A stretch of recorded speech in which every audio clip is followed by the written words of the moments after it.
Erica and Sharon are sisters who began their grief journey in 2006 when Erica's 10-year-old son Austin drowned.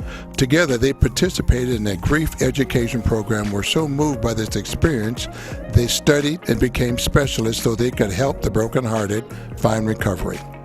In 2015, tragedy struck their family once again when Erica's oldest son Donovan was killed in a motorcycle accident. Erica and Sharon are committed to sharing their experiences of love, loss, and healing through this podcast. Now your grief specialists, Sharon and Erica. Hey friends, welcome back. We are here with our amazing friend Jen. Erica and I wanted to do a quick show, a little piggyback, Erica, onto the show that we just did. Jen just shared with us her love, Ryan, and her husband, and when he passed 3 years ago, and how she had done grief recovery before and after. But I wanted to do a little piggyback show about parenting while grieving. I just thought you guys picked something up on that. I'm like, this needs to be its own show. Well, it's amazing that you can still parent at all. That's true. So, I mean, just from personal experience, it is like, already when you become a parent, you deserve so many awards and medals, because kids are tricky little beings. But when their hearts are broken and your heart is broken, it is such a challenge to figure out how to get through each day. That's so true. Still learning. Yeah. You and me both, sister. Right? Oh God, I'm hugging you. Can you feel it? I'm hugging you. Yeah, my kids were 11 and 12 when my husband died, and Brandon, my son, had just turned 11 2 weeks earlier. So he was really like a 9-year-old, 10-year-old mindset. And I remember the day that, there was so much chaos the day of Ryan's accident. There, fire personnel, people. My house was noisy and just, it was just chaos. It was just absolutely chaotic. And I remember sitting outside on my front steps, and people were grabbing at my kids, and they were just wanting to love on them and wanting to shelter them and that kind of stuff. And I went outside and I was sitting there by myself, and I felt Brandon come and sit next to me, and he's like, "Mama," I said, "Yeah," and he goes, "Is Daddy really dead?" "Yeah, he is." And he just kind of sat there, and he's like, "It's like his heart's never going to beat again." No, it's not. I'm in that moment, I remember just sitting there with him, and that was it. That was the end of our conversation. We just kind of sat there, and it's so vivid in my memory because it was September in Southern California, so it was hot, and the sun was beating down on us, but there was still a breeze. It was just this moment, and here we are talking about his daddy's heart's not beating anymore because he's trying to process wait, so his heart's not beating. So for him, in that mind, that's how he's trying to process death. Yes. My kids have never experienced that. My grandfather had passed away a year before. My great grandmother passed away a year before. But they're kids, so in their mind, they're well, they're old. Yeah. So that makes sense. It's almost like that justifies it. Right. It makes total sense. They didn't question it. They didn't ask anything. But then when you have, my husband was 38 years old. He was healthy. He was strong. He was, there was no illness. There was nothing preparing, having to prepare my kids to have this conversation. And so watching them try to process, first of all, the concept of death, which even as adults we can't process easily. Yes. So watching them go through that, it helped me. What I learned with grief recovery from taking it before was just being gentle with them. Yeah. And just being, trying to recognize if their behaviors, acting out or whatever, which was actually difficult, for a while, is this teenage behavior, or is this preteen, is this hormones, is this grief? What is this? Trying to figure it out. And the other thing too that I really tried to stay aware of was actually not pushing grief recovery on them, which sounds backwards because here I am do grief recovery. No. I agree with you 100% because they had to follow your lead. Right.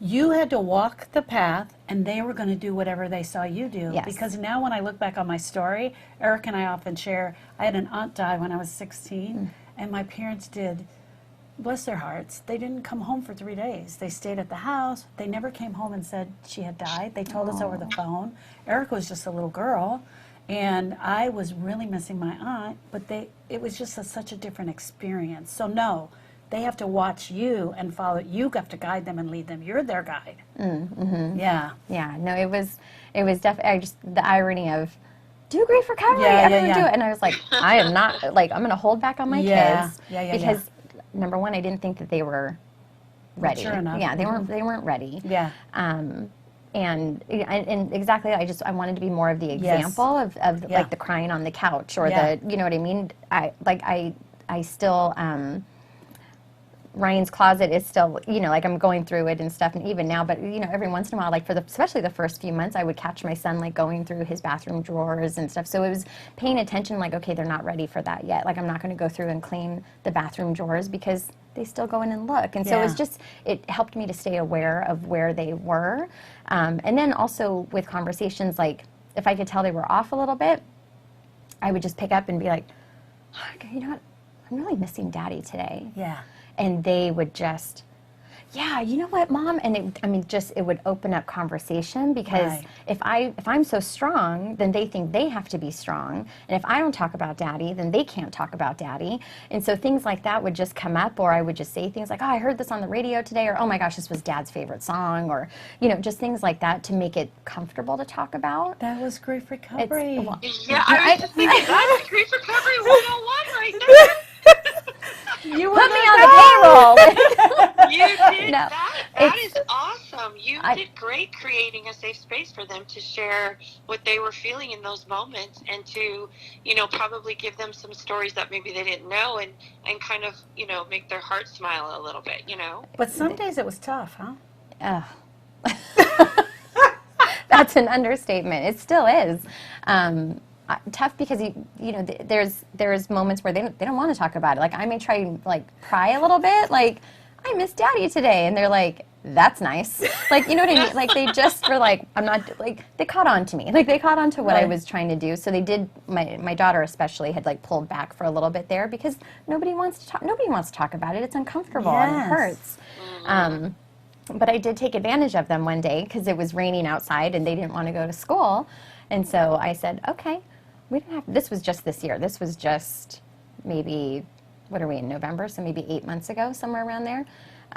They didn't want to go to school. And I said, okay, you don't have to go to school, but we're going to do some work today. And both of them were, I'm sure they were thinking like Cinderella type work, you know, like mop the floors, clean the toilets. I sat them down at the kitchen table and I didn't tell them what we were doing. And I just gave them step one and write this out. And then they each went to their separate rooms and did their work. And we went through all the steps that we went through, and then we came back and completed our work and shared and it brought me to my knees what these kids had been holding on to, because even though going through the motions, and even no matter what kind of example I set or safe place I created, or you know tried to prompt conversations or anything like that, like none of that could reach what the work needed to reach, and it was powerful, and it was, I mean, it just brought me to my knees. I could not, it wasn't what I was expecting. It wasn't, you know, anything like that. I'm grateful that I kind of took advantage of, I played the mom card there and was like, you can stay home, but you're going to do this, because they can't tell me no then. So I kind of forced them into grief recovery. Cheers. But it was so good. But they were also older at this point. You know, at this point, 2.5 years had passed, and they had actually shared with me things that had bothered them right after Ryan died. Some of my behaviors, because they didn't understand that I was resolved. Right. So they didn't understand, you know, when I'm like, as I'm honoring him, or as I'm, you know, kind of present with what was happening, they had their stuff from 2003 that they had been holding on to. So they weren't resolved with their relationship with their dad. So as much as I provided a safe place and helped them to have the moments when they had the moments, I was also grateful to have the tools to help them complete that relationship, because it's helped now, you know, coming on the 3-year mark. How healthy is that? That's so I'm healthy. so grateful. Okay. Sharon, I bow down to you, because everything I share is just a result of what you taught me. Okay, but I'm going to leave you and Erica with this one question. I want you guys to answer this question to the mom that's out there that's listening to the show, that has a child that is grieving right now, a major loss. What advice are you going to give her right now that can help her today? Both of you answer. Erica, you go first, and then Jen can go. Well, I want to say the first thing is to acknowledge the uniqueness. Grief is unique and individual. So even though the whole entire family is grieving, I actually came through this with Jordan. Jordan went from being the youngest child to an only child in the span of 9 years. And I don't know what it was like to lose a sibling. I have never lost a sibling. I have only ever lost children. So his experience was totally different from mine. So I think acknowledge that first and foremost. The experiences are different. The grief is going to not be the same, and don't expect it to be the same. No, that's very true. Yeah. That's very true. I think for me, what I would say to the mom or the dad watching their child grieve is to actually not push, to not cover. You know, because as parents, we don't want to see our children hurt. We want to do everything possible to, like, you know, make them happy, and let's go to McDonald's, or let's go, you know, whatever. And even if we think we're tying it into grief by, like, let's go get daddy's favorite ice cream, or let's, you know what I mean? Like, we're trying to make them happy, because I think that's just our natural instinct as a parent to do that.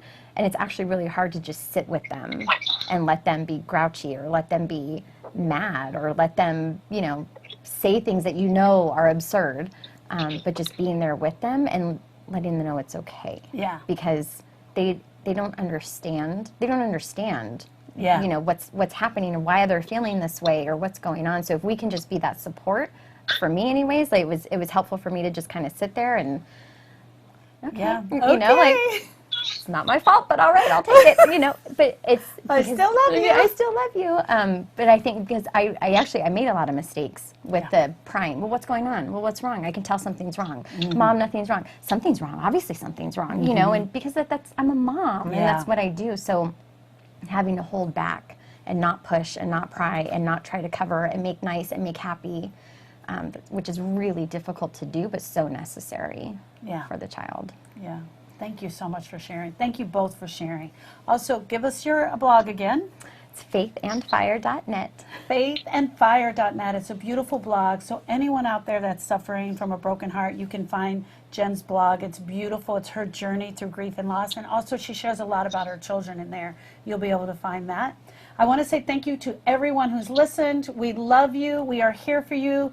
We are healingstartswiththeheart.com, and we will be here for you whatever you need. Bye, my friends. Bye, friends.